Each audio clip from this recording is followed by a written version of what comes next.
হারিয়ে যাওয়া। রবীন্দ্রনাথ ঠাকুর। ছোট্ট আমার মেয়ে সঙ্গিনীদের ডাক শুনতে পেয়ে সিঁড়ি দিয়ে নিচের তলায় যাচ্ছিল সে নেমে, অন্ধকারে ভয়ে ভয়ে থেমে থেমে। হাতে ছিল প্রদীপ খানি, আঁচল দিয়ে আড়াল করে চলছিল সাবধানে।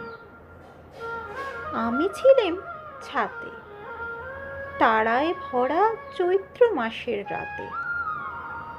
হঠাৎ মেয়ের কান্না শুনে উঠে দেখতে গেলাম ছুটে। সিঁড়ির মধ্যে যেতে যেতে প্রদীপটা তার নিভে গেছে বাতাসেতে। সুধাই তারে, কি হয়েছে বামি? সে কেঁদে কয়, হারিয়ে গেছি আমি।